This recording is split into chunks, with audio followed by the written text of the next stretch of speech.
সবাইকে জয় গুরু। আজকে তো বলার কিছু কথা ছিল না, ছোট কাকা বললেন। এখন আমাদের প্রায় 101.5 বছর বয়স। 1.5 বছর আগে আমাদের 100 বছর পূর্ণ হয়েছিল। আমার একটা জিনিস মনে হয় যে এখন আমাদের যেহেতু 101.5 বছর বয়স, যেখান থেকে আমাদের সব সংঘর্ষ শুরু হয়েছিল, আবার আমরা কেন সেখানে ফিরে যাব না? আবার কেন আমরা যজন যাজন ঈশ্বরভীতি, নাম ধ্যান, প্রার্থনা সকলকে শিখিয়ে তুলব না? আমি যত ঘুরলাম, চারিদিকে গেলাম, সব জায়গায় গিয়ে আমি একটা জিনিস উপভোগ করলাম যে আমরা সকলে জানি কিন্তু যে আমাদের বন্ধুদেরকে ঈশ্বরভীতি করতে হয়, নাম ধ্যান করতে হয়, প্রার্থনায় যেতে হয়। প্রার্থনার পরে ঠাকুরের একটা বই পড়ি, বই পড়ার পরে একটু কৃপালি খাই, থানকুনি খাই, খাওয়ার পরে নিজেদের ব্রেকফাস্ট করে আমরা নিজেদের গন্তব্যে বেরোই। বিকেলবেলা পারতপক্ষে যেখানে কর্মক্ষেত্রে আমরা বসে আছি সেখানে বসে আমরা প্রার্থনা করি। যদি সেটা সুযোগ না থাকে তাহলে বাড়ি ফেরার পথে যদি কোথাও সৎসঙ্গ থাকে তাহলে সেখানে গিয়ে সৎসঙ্গতে যাওয়ার চেষ্টা করি। রাত্রির বেলা ঘুমানোর আগে নাম ধ্যান করতে হয়, এটা আমরা সকলে জানি। তো এটা কি আমরা জানি না? কিন্তু যত গুরু ভাই দাদাদেরকে আমরা দীক্ষা দিয়েছি তারা সকলে কি এই জিনিসটা জানে, বা তারা সকলে কি এটা পালন করতে পারছে? এইটাই আমাদেরকে পরিবর্তন করতে হবে। যে আমাদের যত সৎসঙ্গী দাদারা আছে, যারা দীক্ষা নিয়েছে, সকলের মধ্যে আমরা যাতে এই জিনিসটাকে ঢুকিয়ে দিতে পারি। সবাই যাতে আমরা যেরকম, আমি প্রার্থনায় যেতাম না, রোজ সকালে তো ভোরবেলা প্রার্থনায় যেতামই না। বিগত 1.5 মাস ধরে চেষ্টা করছি অন্তত যে রোজ যাব। মাঝে মধ্যে ফাঁকিও দেওয়ার চেষ্টা করছি যে আজকের দিনটা থাক, যেরকম আজকে আমি যাইনি, কিন্তু আমি ওঠার চেষ্টা করছি আর আমি যাওয়ার চেষ্টা করছি। আর আমি যখন যাচ্ছি না তখন আমার মনের মধ্যে একটু অনুশোচনা হচ্ছে যে আজকে তো আমি কই গেলাম। আমার মনে যেরকম অনুশোচনা হচ্ছে, এই অনুশোচনাটা আপনাদের প্রতি প্রত্যেকের কি হচ্ছে?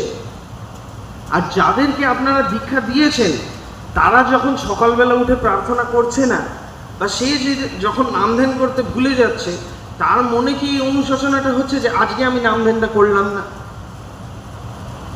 আজকে আমার প্রার্থনাটা ধরা হলো না, আজকে কই ঠাকুরের বই থেকে একটা বাণী আমি পড়লাম না?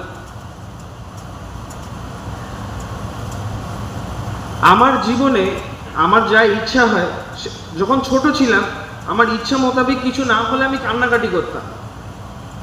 আমার কিছু কিছু বোকা বোকা ইচ্ছেও ছিল, বাল্যসুলভ ইচ্ছে ছিল। বহু বছর আগে এই কনফারেন্সে একজন ঋত্বিক দেবতা বলেছিলেন, আমি তার নাম জানি না, আমি নন্দন পাহাড়ে একটা পুকুর আছে এখানে, সে নন্দন পাহাড়ের পুকুরে চান করতে যাব বলে আমি কান্নাকাটি করছি। আমাকে মা যেতে বারণ করেছে বলে আমি যেতেই পারছি না, কিন্তু আমি মায়ের কাছে তারও সাথে কান্নাকাটি করছি। তা আমার ইচ্ছার বিরুদ্ধে কিছু হওয়াতেও আমি কেঁদেছি, আর্তনাদ করেছি, প্রচেষ্টা করেছি যাতে এটা মা বাবা আমাকে অনুমতি দেয়, কিন্তু আমি মা বাবাকে ছেড়ে যেতে পারিনি, কেন কি আমার ভালোবাসা আছে। তা আপনাদের ইচ্ছা মোতাবেকেও যদি কিছু না হয়, আর আপনাদেরকে গুরুজনেরা যখন বকাবকিও দেন যে তুই ঠাকুরের কাজ এরকম ভাবে কেন করলি, এটা ঠিক হলো না, তোমরা মানে দীক্ষা দিচ্ছ না কেন, দীক্ষা দাও, তুমি এরকম করে ওকে খারাপ কথা বললে কেন?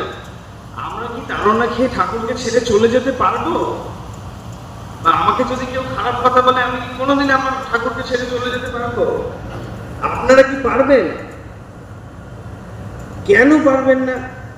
কেন কি আপনারা রোজ এই ঠাকুরকে ধরার পরে যে আমাদের সৎসঙ্গীদের দৈনিক জীবনযাত্রা, এটাকে পরিপালন করার চেষ্টা করছেন।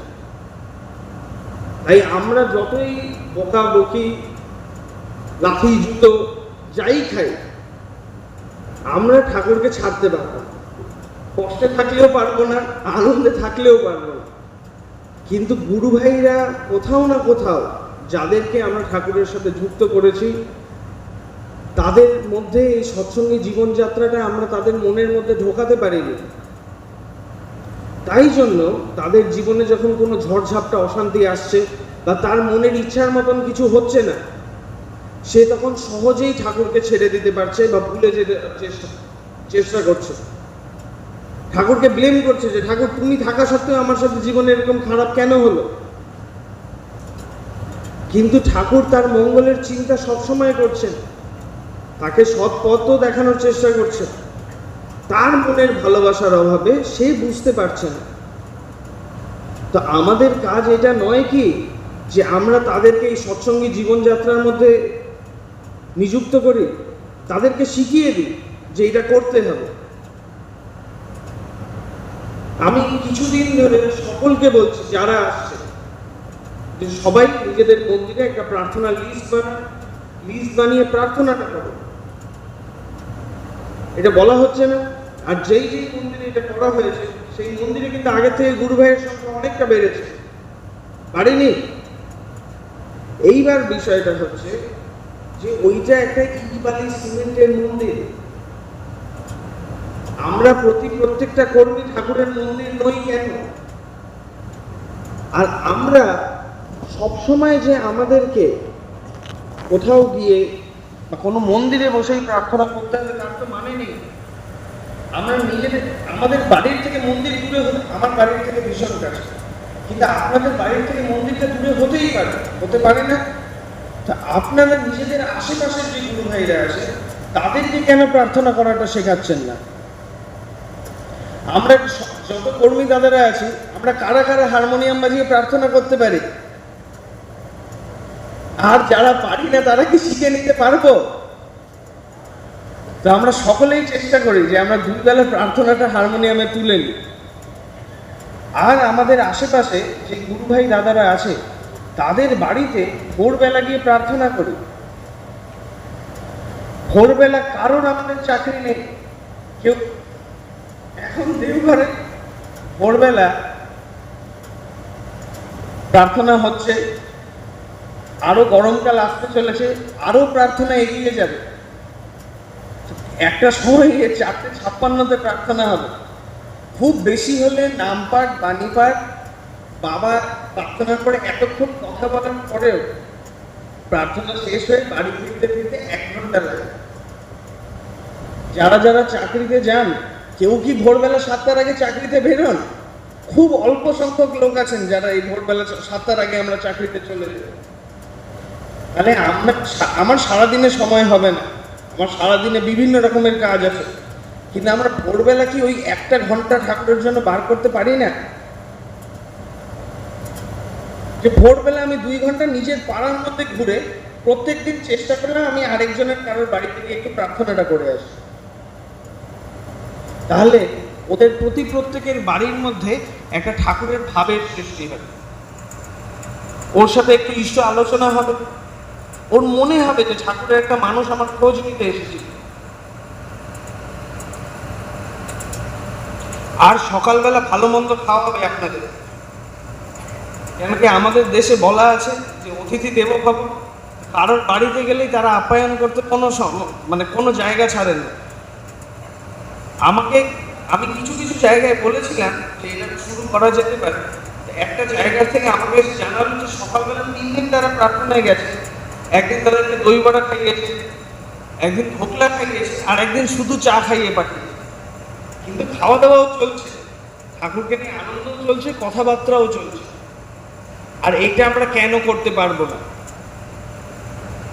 আর এই সময়টা আমাদের প্রত্যেকের জীবনে আছে যে এইটা আমরা দিতেও পারবো, চাইলেই পারবো।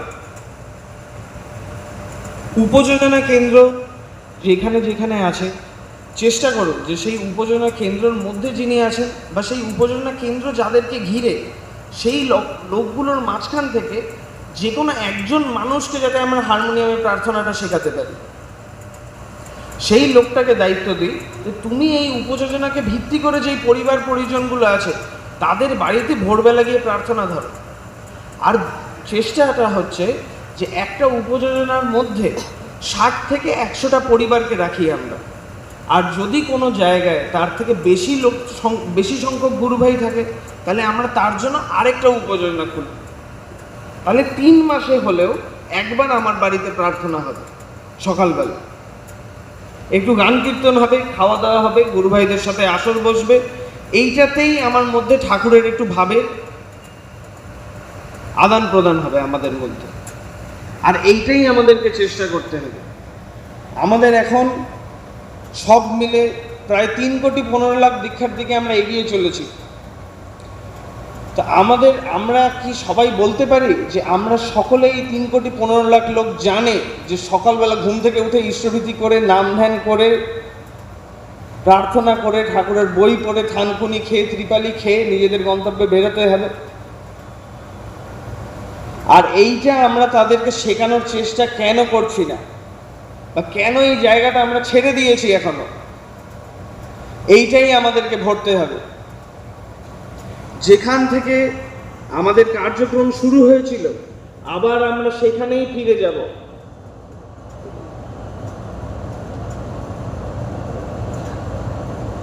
এইটা কোনো রাস্তা নয়, এটা একটা গোল চক্কর। একটা কাজ করতে করতে করতে করতে এগোবো, আবার যেখান থেকে শুরু করেছিলাম সেখানেই আসবো, আর এটাই করতে থাকবো যতক্ষণ সবাইকে না দীক্ষা দিয়ে দিতে পারছি। আমরা কাউকে ছাড়বো না। ঠাকুর বলেছেন যে টিকটিকিকেও পারলে দীক্ষা দিতে হয়, আমাকে একদম বলেছে। তো যতজনকে পারবো সকলকে দীক্ষা দেবো, এটাই আমাদের কাজ। আর প্রত্যেকটা মানুষের মধ্যে আমাদের যে জীবনযাত্রা আছে সেটাকে ফুটিয়ে তোলার চেষ্টা করব। আর এইটাই আমাদের এখন চেষ্টা হওয়া, এটাই আমাদের আগামী কর্ম।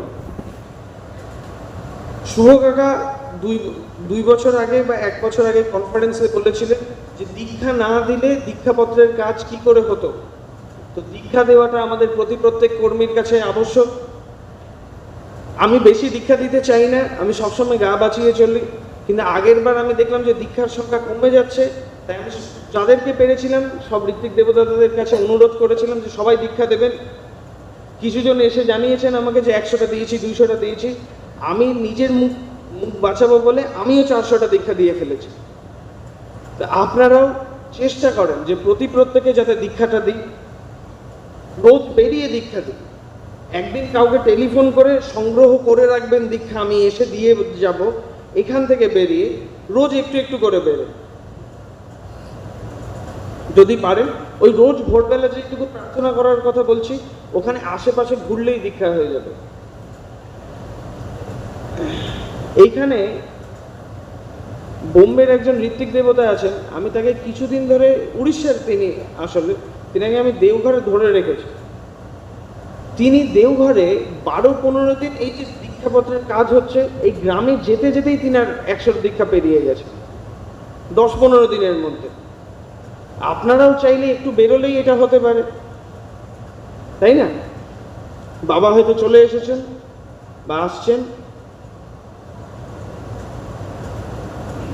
তো এটাই আমরা করার চেষ্টা করব যে আমরা সকলে প্রার্থনাটা শিখি, সকলকে শেখাই, আর আমাদের এই সৎসঙ্গী দৈনিক জীবনযাত্রাটাকে প্রত্যেকটা গুরু ভাইয়ের মনে প্রাণের মধ্যে যাতে আমরা তুলে ধরতে পারি।